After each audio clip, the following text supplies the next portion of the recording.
Now we will go into theoretical density, right?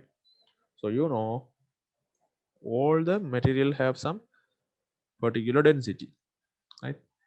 And now we see how to calculate the theoretical density. You know, practically density can be calculated as just putting the atom in the water, right? Not atom, any material. So you take a bucket full of water, right? And you immerse some object, right? So the volume of water coming out, by that you can find the density, right? But here we'll see how to calculate the density theoretically. Theoretical density is equal to mass of atoms in unit cell, right? Mass of atoms in unit cell over total volume of unit cell. So you know density is equal to mass upon volume. So here I have mass, here I have the volume, right? So mass of atoms in unit cell, total volume of unit cell, right? So this is how we will calculate the theoretical density, right? So if I write it in the equation form, that will be Na upon VCNA, right? This N is the number of atoms per unit cell. So for simple cubic it is different, for BCC it is different, and for FCC it is different, right? So simple cubic it is 1, BCC it is 2, and FCC it is 4, right? So this will vary, number of atoms per unit cell. Then atomic weight, right? So whatever the atom you are calculating for, it can be chromium or magnesium or aluminium or whatever the atom you are calculating for, this will be the atomic weight that will be given if this question is asked next time. You don't need to memorize anything. Then I have VC, volume of unit cell, that is equal to a cube for cubic, right? So if it is cubic, probably that would be of cubic.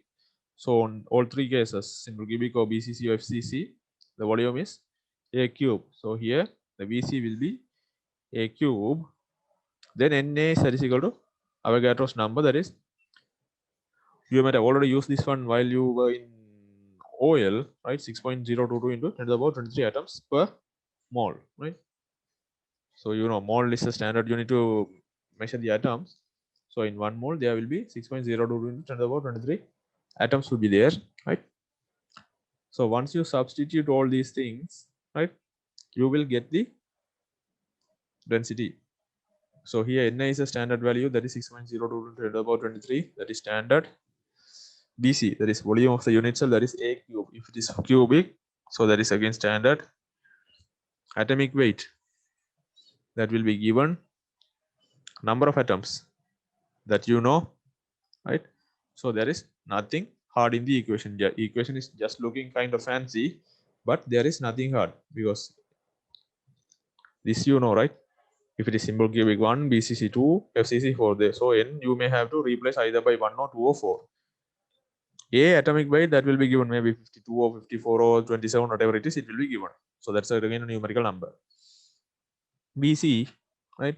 Volume of a unit cell, that is a cube. So again you don't need to worry about that, since that is a unit cell. And then I have Avogadro's number, so that is a standard number, right? 6.022 into 10 to the power 23 atoms per mole, right? So if you substitute these four values, you will have the theoretical density value, right? Theoretical density value, right? So we will, if you see an example, I think you may understand this one clearly. So these are the data for you, right? A is there, R is there, N is there, and A is there. You just need to put it in the equation and find, right? So we will put it in the equation. Number of atoms per unit cell. So chromium, that is, it is given, that is BCC. So if it is BCC, then that is 2 atoms per unit cell, right? That's fine, 2. Then I have A, that is 52 gram per mole, right? As per the equation, 52 gram per mole, that's fine. Then I have volume of unit cell A cube, right? A, it is given 0.2887 nanometer. So after all this solving into equations, so maybe in the equation, I mean in the questions, you may not get A directly, maybe you will be given with R, then from that you may need to convert into A, right? So now A is given directly, that is 0.2887 nanometer. So that is 0.2887 into 10 to the power minus 9 into 10 to the power, 10 to the power minus 9 into cube, that is A, so that is cube, into then Avogadro number 6.022 into 10 to the power 23. So when you solve this, you will be getting around 7.151618, something like that, right? That many gram per centimeter cube, right? So here we have a gram per mole. Here I have atoms per mole. So this mole and this mole will be cancelled out. So you don't need to worry about that, right? So this is how we will calculate the theoretical density. Yes. Why there is 7.18 and 7.19? All the metals or materials, they will have difference between the theoretical and actual value. So theoretical value mean we must assume that all these conditions are fulfilled. So which means there is no gap between these two atoms, right? This is complete sphere, right? So these are assumptions we will take. But while preparing or getting it from the ore in the nature, it may have some voids, some dust particles, some unwanted things. This can be mixed with it, right? So in nature, theoretical and actual values, most of the time that will not be same. There will be small difference between these two, right? There will be small difference between these two. So if I talk about actual volume is the actual density is the density what we calculate, as I told you, by the water immersion test, right? So if I put the water immersion test, I take some water, right? I put some this particular metal, what is that, chromium, right? So I will calculate the volume of water lost and the mass is known, so I can calculate the volume, sorry, density. That's fine, right? There are possibilities, certain errors.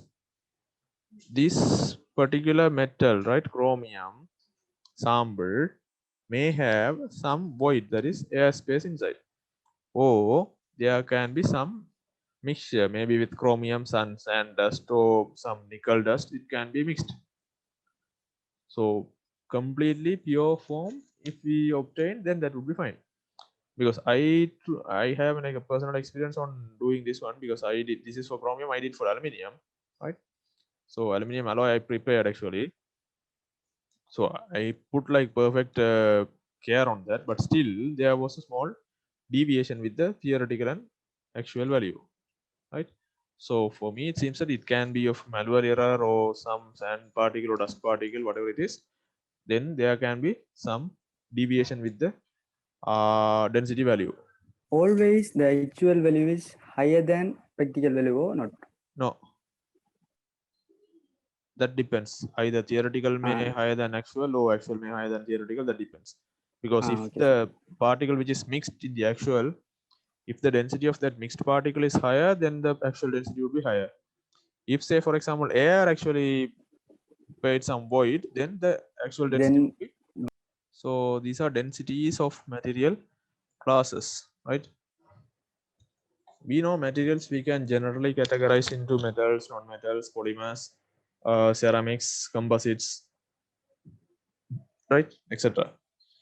So now in general, right, so this is not a standard law, right? In generally, row of metals, that is density of metals, is greater than density of ceramics, which is greater than density of polymers, right? So this is general law, but this is not exactly true at all incidents, right? This is a kind of general law. So here these elements which are marked in red, these all are metals and alloys, right? So platinum, gold, silver, not silver, titanium, sorry, tantalum. Then I have silver, molybdenum, copper, nickel, steel, tin, zinc. Here I have titanium, aluminium, and magnesium, right? So here the y-axis shows the density, right, in gram per centimeter cube, and this x-axis which is showing the different type of materials, right? So here the red shows the metals and alloys, the blue is graphic ceramics, and this green, a kind of green which is polymers, and then pink is composites and fibers, right? So we see this platinum and gold and tungsten also, they have very high density, you see, around 20 gram per centimeter cube, right? And then around 10 we have molybdenum, right? It is slightly decreased for copper and nickel, around 7, steel again 6 point, tin and zinc, right? And then I have around 4.5 I have titanium, right? So these all are in gram per centimeter cube, density given in gram per centimeter cube. Then 2.7 aluminium, around 1.8 magnesium, and there are metals which have less density than 1 also, right? In gram per centimeter cube, water is 1, density is 1 gram per centimeter cube. So if I take that one as the reference line, okay, that one as the reference line for water, right? So I have this magnesium and all these elements which have higher density than water, that's fine. But there are metals which have lower density than water also. So which means that particular metal or element should float on the water. Lithium, sodium and potassium, they have less density than water. They will actually float on water, right? So sodium and its reaction with water. So you can see now two things, right? So this is sodium and it is stored in something, right? I will ask what is that thing at the end of the session.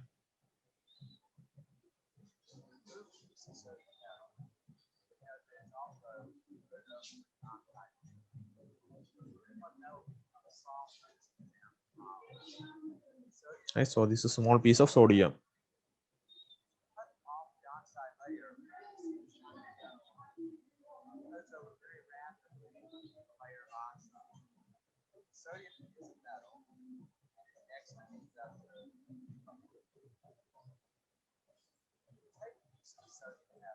Right, now it is being put into the water. So now you see what is happening.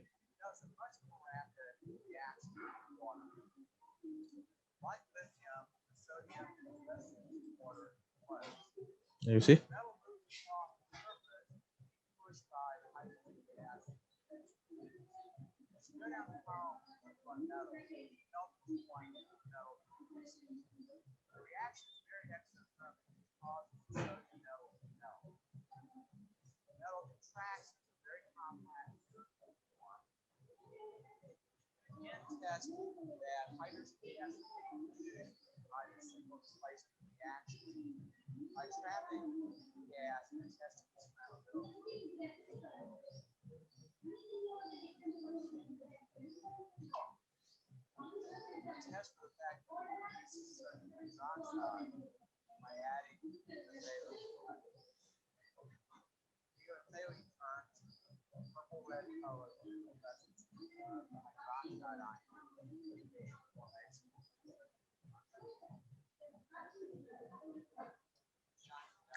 So sodium is usually stored in kerosene because if we store in water, that will react, right? First thing. So what we did is we put a kind of sodium in the water, right? So as I told you, sodium has less density than water since it floats over the surface of the water, right? It floats on the surface of the water. So when you put it, right, it float on the surface, right? And there is a kind of fume coming. You see, there's a kind of fume, that is hydrogen, right? So the gas formed is hydrogen, and the sodium which will react with water and which will form a sodium hydroxide, NaOH, right? So that's why the color of the water is from clear, right? Now it is clear water. So once the reaction is started, it is turning some, you see, some different color, right? So this is sodium hydroxide and this gas is hydrogen. And now why this sodium, that particle, is not staying at a place and burning? Why is it running here and there? So the gas H2 which is formed has some momentum, right? So once that will move in one direction, right, equivalent opposite reaction, by that theory, the sodium atom will move on the other direction, right? So by moving here and there, that will keep on flowing on the water and react with water, and finally it will diminish. That is, totally the reaction would be ended, right? Now it is small piece, so this piece is getting smaller and smaller, right? Still it is there on the surface, right?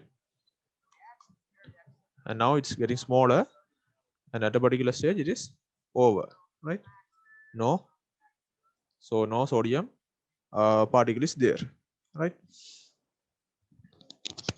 So this is what I want to show you. There are metals which have less density than volume, sorry, not volume, water, right?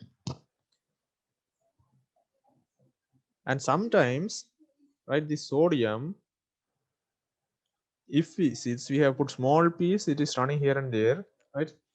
Sometimes it will catch fire while floating on the surface. And now they have collected some gas from this tube, right? They are collecting some gas, right? So you know that is hydrogen gas, and you told me. So now when this gas is kept near the candle, which is diminishing with the sound of pop, right? So this is an experiment to test whether the gas is hydrogen or not, right? Probably to test whether the gas is hydrogen or oxygen. If it is oxygen, this will burn like bright. If it is hydrogen, that will extinguish with a sound, right? So that is just a test for hydrogen. Yeah, you see here, right? It's getting fire. So how is that occurring?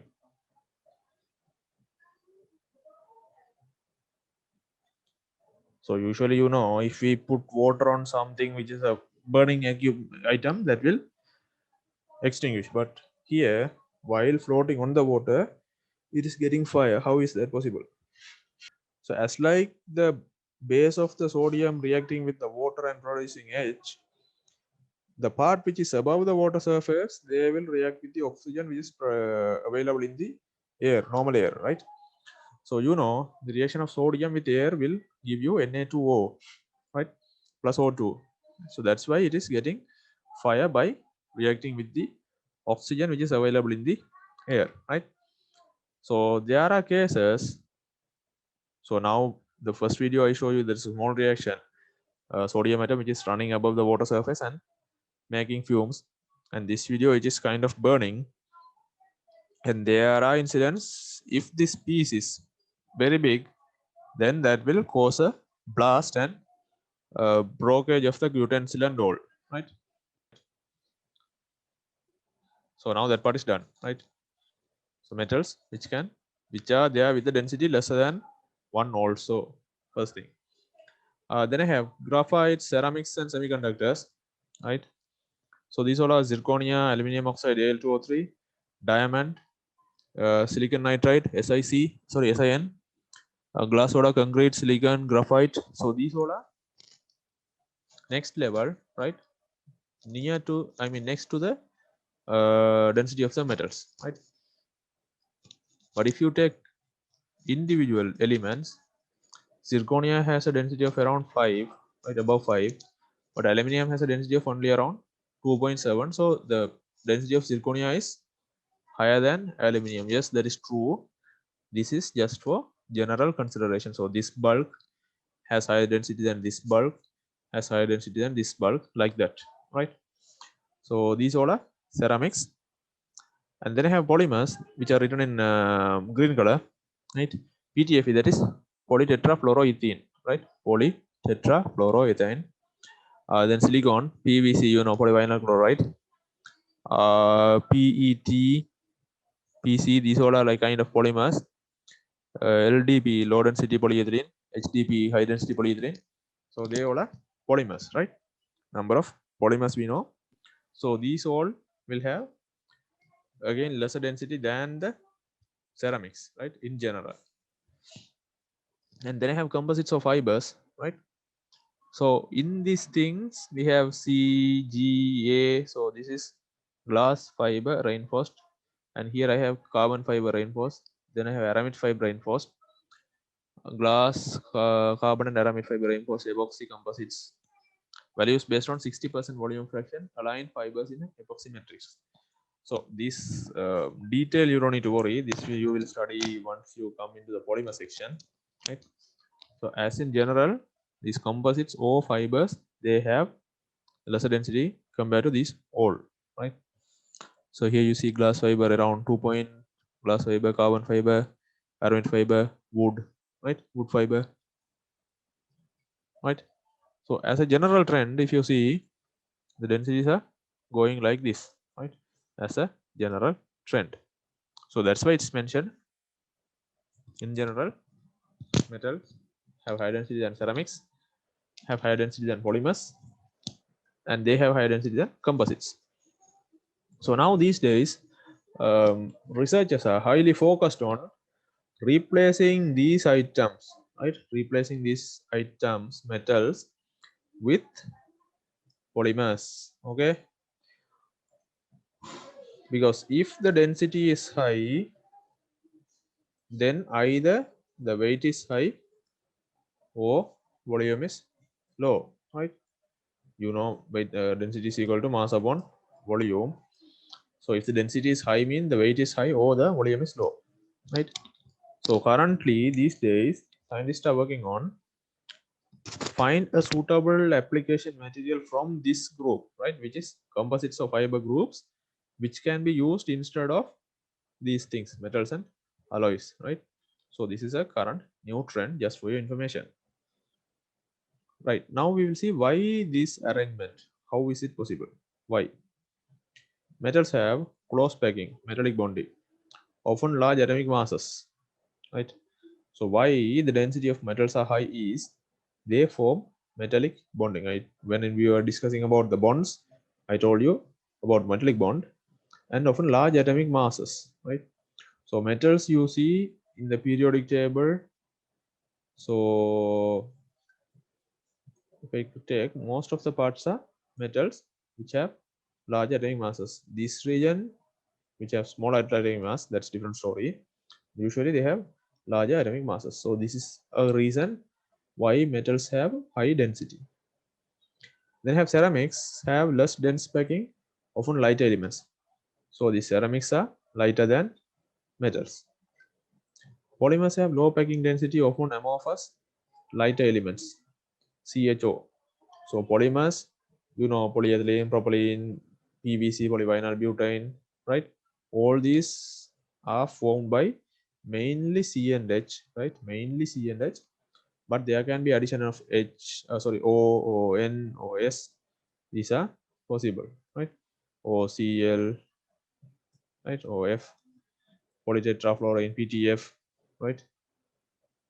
Polyvinyl chloride, right? Chloride is there, nitride. So these can be another element, but they are mostly content of C and H, right? These are polymers, a light element.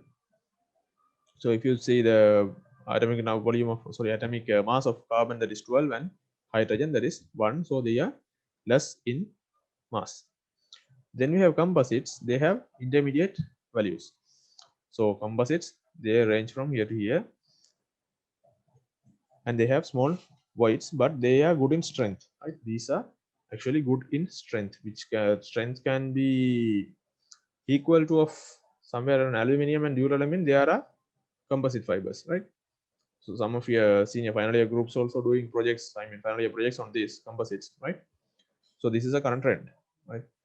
So this is just a density comparison of materials, right?